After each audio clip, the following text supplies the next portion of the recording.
This is Abe Friedtanzer from Awards Buzz. I'm so excited to be speaking with Gwendoline Christie about Severance. How are you Hello. today? How nice to see you. I'm very well. How are you?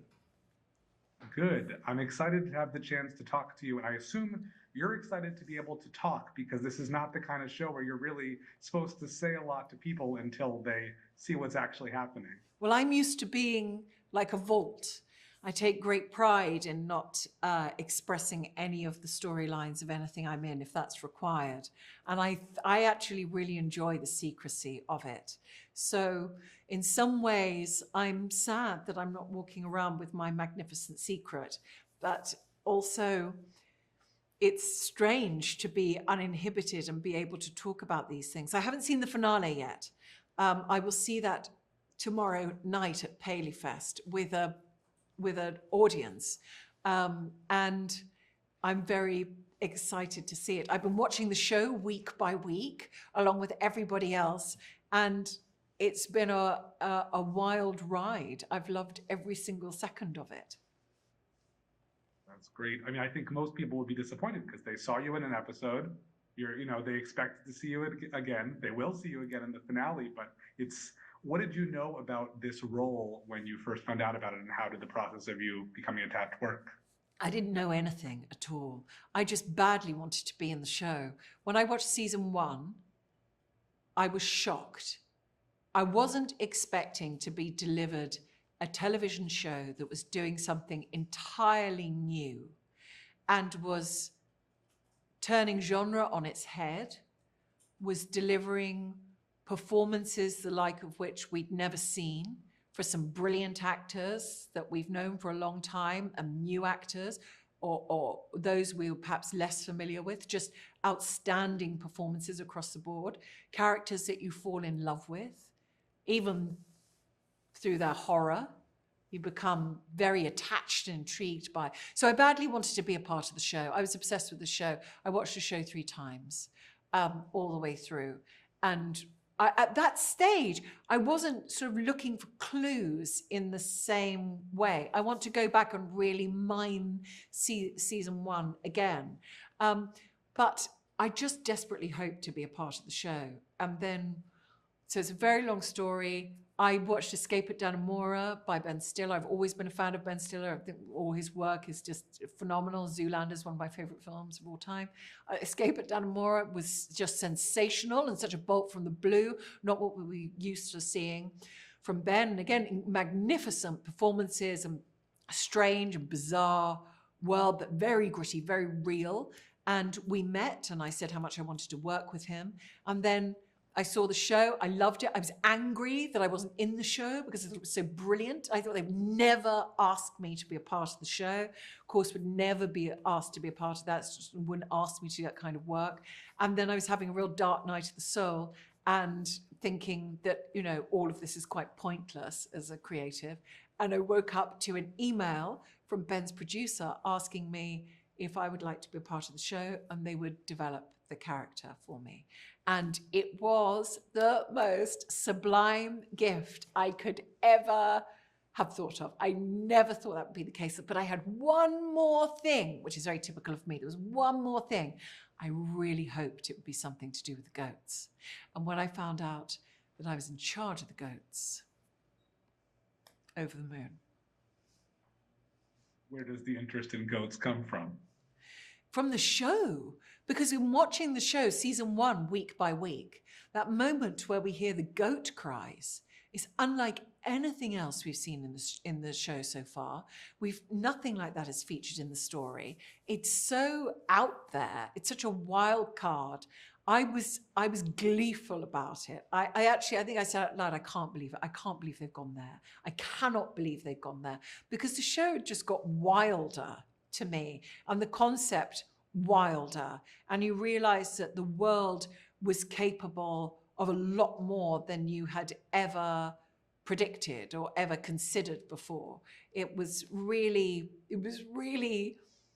superseding all expectations, and I just really wanted to be in charge of those goats, and I am, and they are all mine.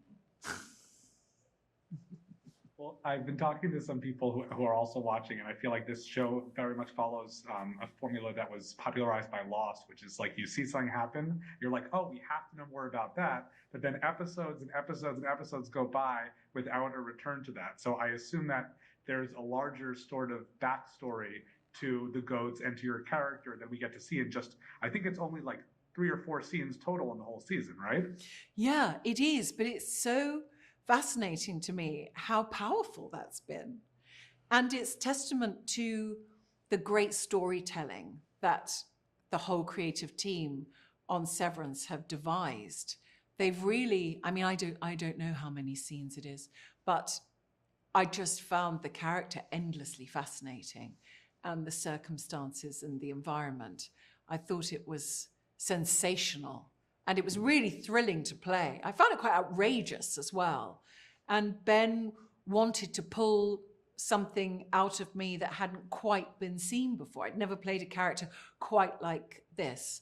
And he was brilliant to work with. He very much directed me, but was open to whatever I wanted to bring, and we worked together. He was great to work with as a director. I was always so excited to listen to his ideas and what it was that he saw, because I was aware he was shaping the show. And then I didn't know how the character would turn out. I just had such genuine passion and enthusiasm for the show. I just wanted to be a part of it. So whatever was going to happen was a great privilege for me just to be one element of it. And then when it was unveiled to me that there was going to be this enormous fight, I found it very exciting, because I'd deliberately chosen not to do anything involving combat anymore since Game of Thrones, because I wanted to explore my range as an actor. I wanted to play a range of parts. And, you know, that level of intense combat is draining physically and mentally, and it requires life force. But I felt when Ben Stiller asks you to do something like that, and it's a great storytelling moment in Severance, and it's a moment of bizarre change in this woman who's appeared diligent, again with a sense of sort of supervised rage, but a vulnerability and a strangeness. I found it irresistible. And I also discovered that I quite knew what I was doing. And I was very happy. For me, combat like that is always storytelling. It's always acting a scene. It's not just a series of moves. And I was excited to act out in a non-cerebral way the point of pressure break in a woman who decides to enact her revenge on her oppressor. I think it's also interesting because watching that, I feel like, you know, we've seen Mark, we've seen Helly, we've seen Dylan, we've seen what they've been through. And if we saw them, you know, sort of display that kind of violent rage, we'd understand because we know what they've been through, been watching it. And so to have it be somebody we barely know just shows you how little of this world we really understand, you know, and for all they have to do, they haven't had to sacrifice their beloved goats. I mean, that's an extension, I think, of her character. And she's had to be tested over and over again in a really cruel way. Yes. So it's so interesting. Do you know if there's more for your character in the future, or are you still waiting to find out? I don't think anyone knows what the status is of anything at all yet. I've really loved playing this character because it's been quite unlike anything I've done before in terms of the emotional resonators, definitely. Certainly the look of it, but that's not where I start.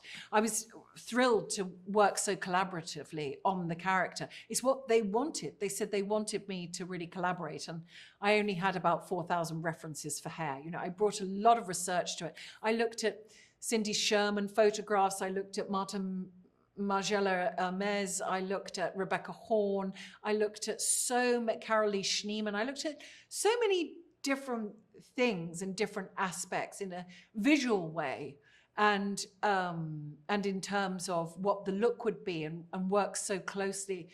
You know, that's they took a portion of a little tiny sample of my hair at the back of my natural hair color and created a wig from my natural hair color from its darkest point. So there was a great vulnerability about that too.